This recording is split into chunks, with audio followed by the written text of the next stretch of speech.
memang ini mohon maaf untuk berterus terang. Kenapa Indonesia ini kok tiba-tiba penyebarannya begitu besar, korbannya banyak, menjadi yang ditakuti setelah Cina bahkan. Ya sejujurnya ada yang salah di kita ini. Saya kira nggak apa-apa kalau kita tujuan untuk muhtasiban, juga untuk mengevaluasi diri, mengakui kesalahan kita. Kesalahan mendasar di kita barangkali tidak kompak, ini nomor satu. Tidak kompak dalam mengambil keputusan bagaimana menghadapi ini secara bersama-sama.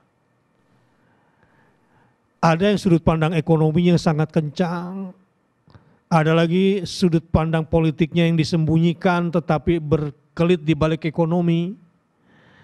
Dan ada juga yang melihat ini dari sudut pandang kesehatan ansih, ya, yang tidak mau mempertimbangkan ekonomi dan lain-lain. Baik, atas dasar ini kita harus jujur bahwa mungkin ada yang salah kelola di negeri ini. Yang tidak kompak ternyata bukan cuma rakyatnya, pemimpinnya pun tidak kompak. Bagaimana mungkin persoalan seperti pandemi seperti ini ditangani secara parsial? Tidak mungkin bisa. Andai katakanlah Jawa Tengah hebat, lalu kemudian karena sudah selesai nggak ada lagi COVID dibuka, ya Jawa Timur masuk, Jawa Barat masuk, kena lagi nggak? Ya kena lagi. Atau katakanlah se-Jawa semua hebat, ya datang lagi dari luar, ya kena juga. Makanya di sini perlu ada kesadaran kolektif. Antara pemerintah pusat dengan pemerintah daerah. Antara ulama dengan umara. Gitu kira-kira kategorinya secara garis besar. Harus kompak.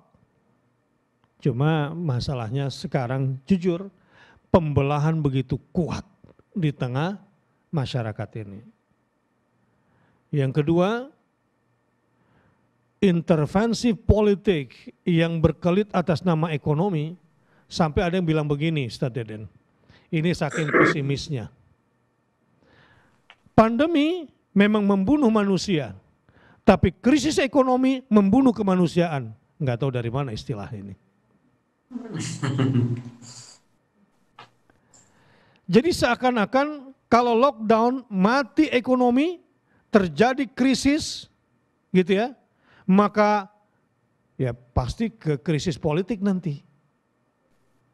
Kacau negeri ini, chaos negeri ini. Ya nggak begitu juga kali cara pandang hantunya. Sebetulnya kalau kita lihat negeri-negeri lain yang lockdown juga nggak kacau-kacau banget. Gitu. Ini soal bagaimana manajemen. Bagaimana kita bekerja sama. Bahkan para peneliti pandemi juga mengatakan krisis bukan gara-gara lockdown.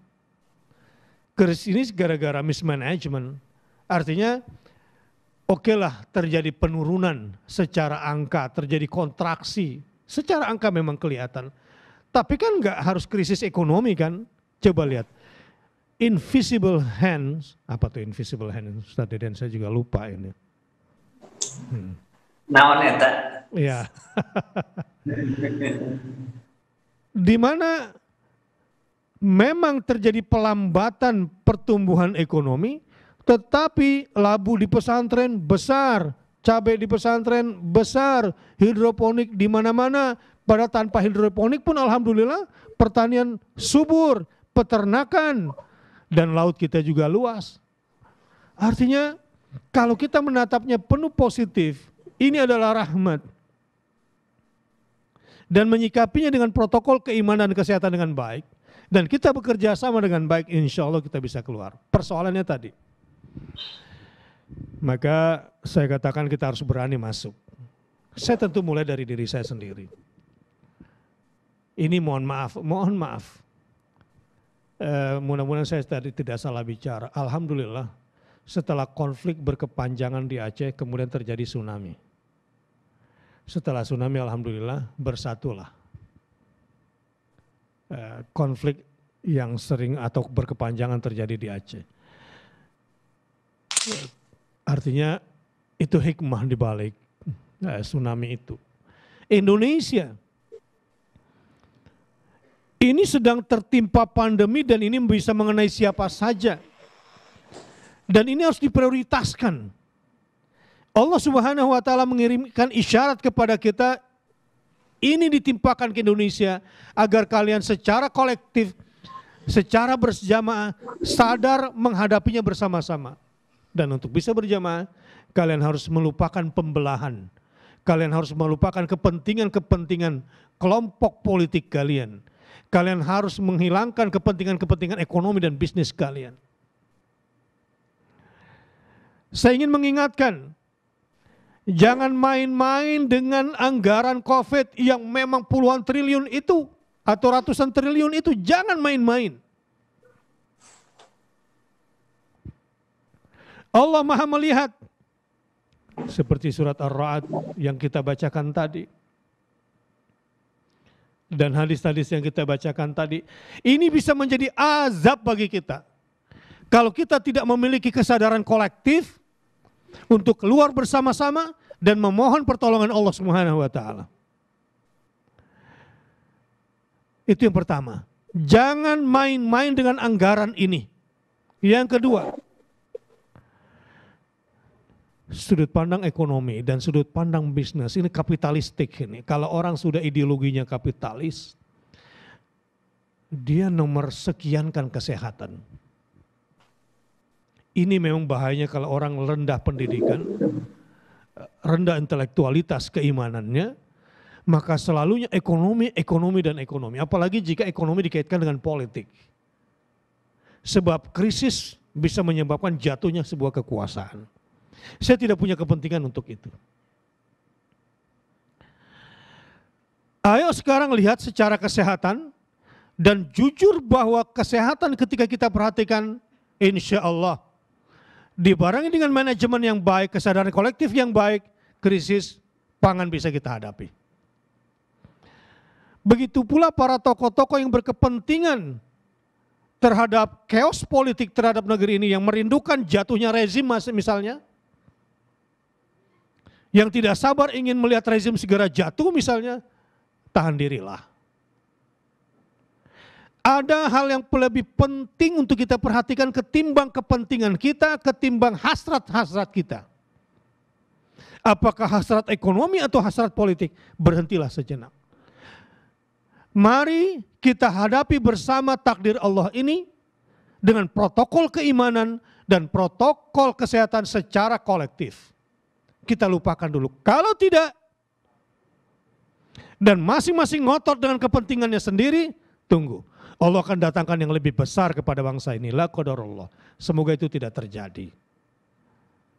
Untuk itu, berhentilah sejenak. Bertafakurlah sejenak. Ingat, Fir'aunisme